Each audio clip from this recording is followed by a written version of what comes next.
Magandang umaga sa lahat mga panyero ko. Ito, magluluto na naman tayo ng ating umagahan at tanghalian. Pinagsama ko na ito. Ito lalagay yung sahog. Yung palang sahog, panyero.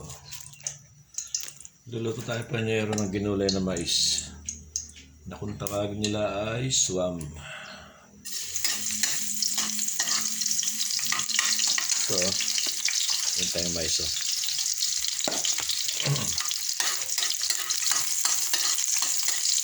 Tawag kasi na iba rito, swam.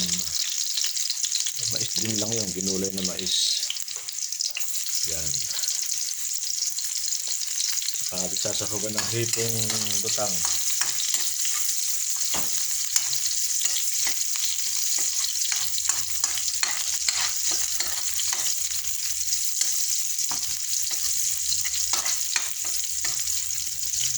Yan.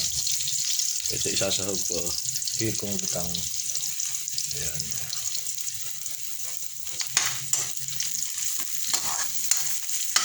Saka natin lalagyan ng patis.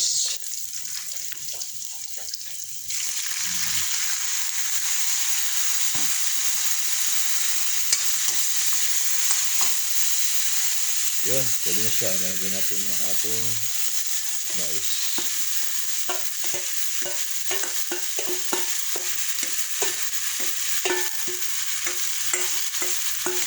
Ito lang panyero ngayon lang magluluto ng ganito.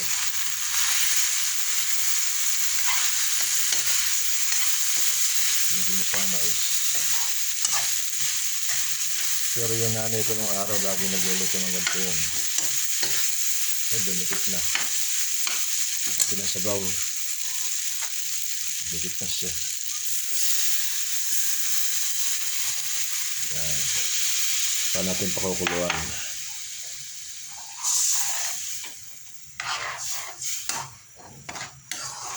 Pakukuluan siya hanggang sa lumambot yung mais na yan.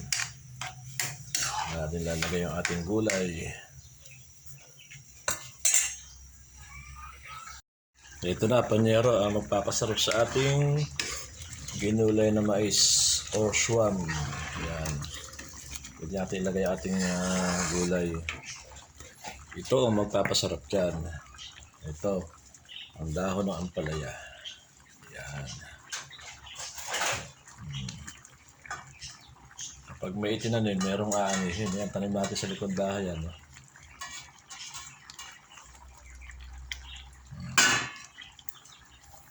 Yan ang magpapasarap sa ating swam na mais. Sabi ko na nga ba eh. Mapapadiin na naman yung ating kainin yan eh. Ayan o.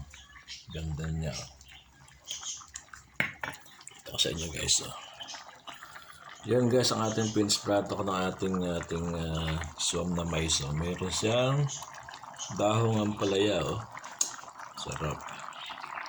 Pero guys, panyero, kain tayo. Subscribe naman kayo sa aking channel guys. Like and share guys, like.